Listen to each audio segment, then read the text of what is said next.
This is Eagle Owl, and today we will be talking about Jalen Hurts. He's in redemption mode. Also, Gardner Johnson trash talking during the mic'd up. And lastly, we got to talk about Devin White, man. Devin White showed out. He was a sack machine. But let's get straight into it. All right, so let's hop straight into it, man. Let's talk about Jalen Hurts. I don't want to talk about the article too much that came out by Tim McManus. It was the same old thing. Mind you, preseason is Friday. Jalen Hurts and the Nick Sirianni saga or whatever, round 12. You know, Tim McManus, I usually like him. I'm not gonna lie. I usually read his articles and things that he do, but this was nasty work. First of all, to drop this on his birthday. Second, you seen how Jalen Hurts and Nick Sirianni was riding in the golf cart, looked like they was getting along, but then you drop this article talking about their relationship being, fragmented, whatever. I did take something out of this, is that Jalen Hurts, after the loss to the Giants, he actually reached out to Wink Martindale, and Wink Martindale actually gave him a lot of praise. And I like it. I like it a lot. I know some fans are going back and forth. I seen Laura Bronson drop a video like, why Wink do this? But I am on that side, like, I think Wink Martindale didn't mean any harm. Probably think he was stirring the pot, but he was like, yo, I never seen nothing like this. I think it shows more leadership. I'm looking at the positive of Wink Martindale coming out with this than the negative, because there is a negative side. Like, okay, why do you want this out? You know, he might get pushback, or Wink Martindale went into it with honesty. Like, yo, the guy is a genuine guy. Never had this happen. Whereas though the opposing team quarterback reached out to me. So I know I like that part of the article. But the rest with the Nick Sirianni and Jalen Hurts thing, it's kind of corny. But the media was pressing the Wink Martindale thing, and Jalen Hurts had this to say about Wink Martindale. Wink Martindale last year. There was a story out today that you called Wink Martindale after the last game. What was kind of behind that call? Yeah, I was just trying to pick his brain, see what he saw in us, and try and get some tips on some things. Did he give you any tips? Do you feel more comfortable with? Well, I think it's more so for me trying to continue to pour into my cup in terms of knowledge. And, I've had a lot of respect for what he's done, and we've had a lot of success versus him. I think that was a point where we're definitely trying to make a run and make a push, and I was just trying to pour into my cup and knowledge from him and pick his brain on some things. And, a very respectable person, actually a great person, in that a great coach and has a great mentality about how he goes about his business. Have you ever called another defensive coach before like that? I've always tried to use my resources to my best ability. Like the key piece of advice that Wink gave you that kind of you could take into the season? I'm curious to see where is this coming from randomly, this Wink stuff. There was a report from ESPN this morning that said you contacted him. Before the Bucks game. Something so long ago. Why is that relevant now? I didn't write it. First we heard it. Out today. Yeah. Who wrote it? I wrote it. Yeah. Okay. Well, why is that relevant now? Why is it relevant? Yeah. Trying to give proper context from what happened last season, so we have a better understanding of where we are now. Okay. Well, I think for certain things, I appreciate what you guys do and everything you guys bring the attention and sometimes the understanding. I think sometimes people are only able to know what they understand. Sometimes people don't know what they don't know. But in that regard, I think, where we are is you have reports and you have rumors and then you have reality. And, we're in reality right now. And we got different people doing different things, and we have different responsibilities in their natural nature. But ultimately, we're just attacking it day by day. He like, bro, like, where's this coming from? Oh, there's an article by ESPN. And then he asked Tim McManus, like, why? Like, why this same thing over and over? So, it looked like they over it. Even Nick Sirianni spoke about the relationship once again, and I'm going to just play the clip of what he had to say. Through all the same processes that we go through after each year, and Jalen and I are in a really good place. Every relationship that you have needs work with everybody, and we've always continued to try to work at that. All right. They good. They are good. So let's let this go. We literally got a preseason game tomorrow. Let's let this go, Eagles media, please. I know every time y'all drop it, y'all get the reaction, y'all get the clicks, y'all get the views. That everybody talk about it because it's the Philadelphia Eagles and it's Jalen Hurts and it's Nick Sirianni. But at some point, we gotta chill. We gotta chill. But I gotta talk about my guy CJ Gardner Johnson. CJ Gardner Johnson, trash talking. Man, I watched the whole 10-minute plus video that the Eagles dropped with CJ Gardner Johnson house shopping, and man, it was a classic. But I finally got to see CJ Gardner Johnson mic'd up because he usually don't do it. But let me play some clips. Hey! Zack! Hey!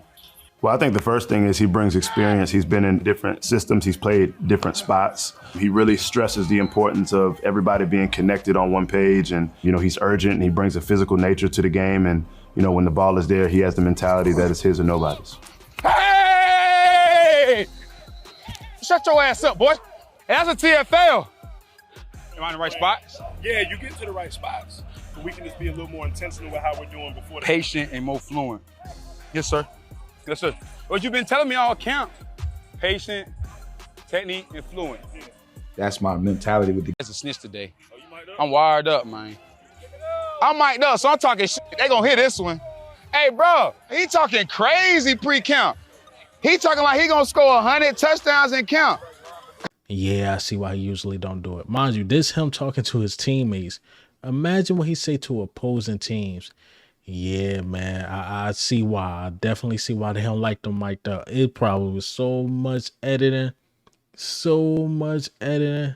But CJ is going to be CJ, man. He going to curse at his teammates. He going to wild out. He going to bring the energy. That's just CJ Gardner Johnson. But I love it. I love the trash talking about CJ Gardner Johnson. I know a lot of people in my comments like, see, he needs to get out. Nah, we need that. We need that. We definitely need that. But let's go over the training camp notes. Honestly, it wasn't too much. It was a really light practice. But I'm going to get through them, try to go through all of them, or at least the important ones you guys want to know. But let's go over the training camp notes. All right, so the injury report over in Burt, still dealing with that knee. Look like he's going to be cut soon, possibly. McKee Gardner, still that hamstring. Then you got Paris Campbell, groin.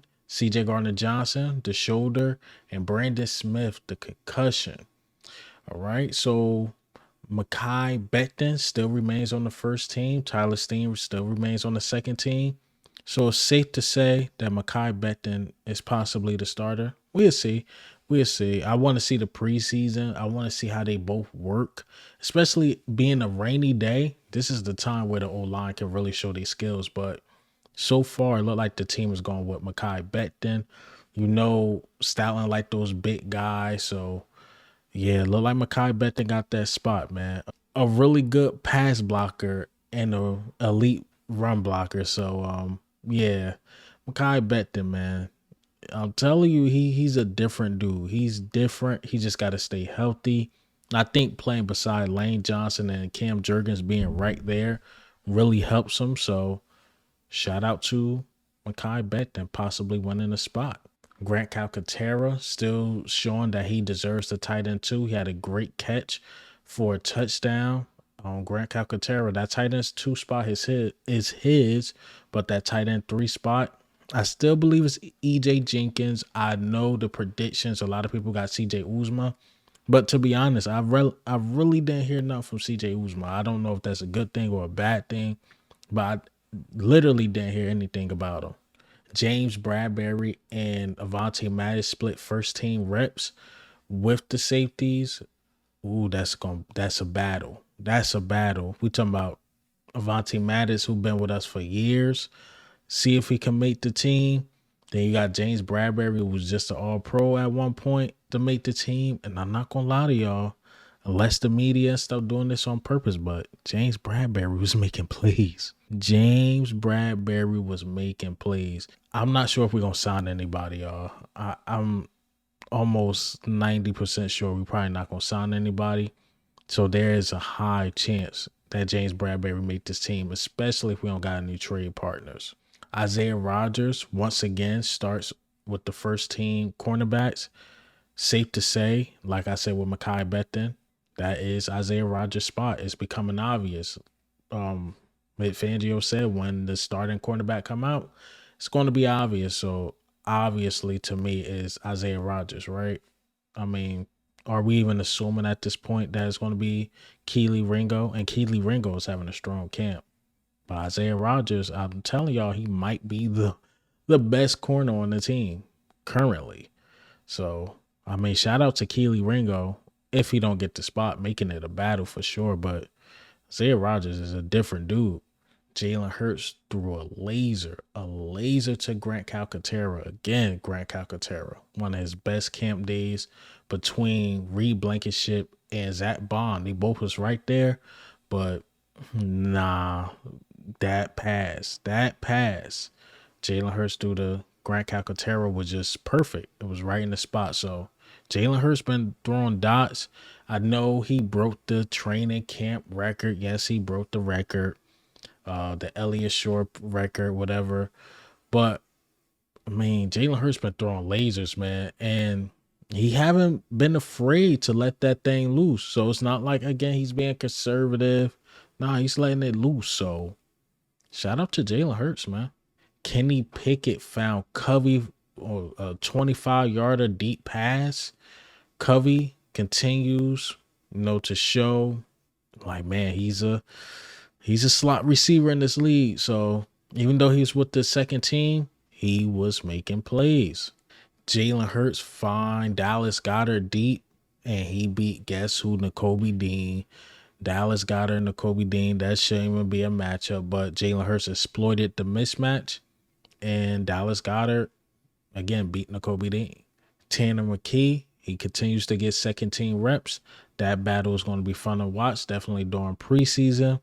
But Tanner McKee and Kenny Pickett, there's no clear number two. There's no clear number two, right? Jeremiah Trotter Jr., he made some play. They was doing some drills at the goal line, and there was a handoff to Davis Price, and Trotter Jr. just sniffed it out and made a good stop. Trotter is having a really good camp, and we seen the unofficial depth chart. They still have him like basically battling for the first team. I doubt he's going to get it. But to be in that conversation is really good for Trotter Jr. And Trotter Jr. continues to make plays. So keep doing you, Trotter Jr. Brandon Graham. Yes, Brandon Graham got a sack on Kenny Pickett. Brandon Graham, the old man, still showing he got it. So, yeah, he got a sack. This is the first time I've really seen something on Brandon Graham, but it's good that he's still able to get the quarterback because we know Brandon Graham is going to play about 25 to 20% of the snaps, maybe 30%. So that 30% or whatever he's in, we want to see if he still got it. And so far, he's showing he still got it. Slay, I owe him an apology. He had one of his best days. Maybe it was just his turn. Somebody said that to me in the comments, like, yes, AJ was just his turn. But Slay, overall, what I've been hearing is that he's having a good camp, and he really had a good PBU. It was one in the back of the end zone. I think the Eagles dropped the clip. And if they did, play as I speak.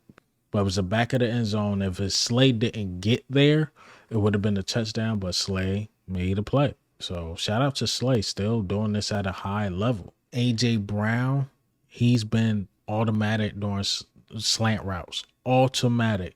Anytime there's a slant route, A.J. Brown's been automatic. He can't be stopped in the slant.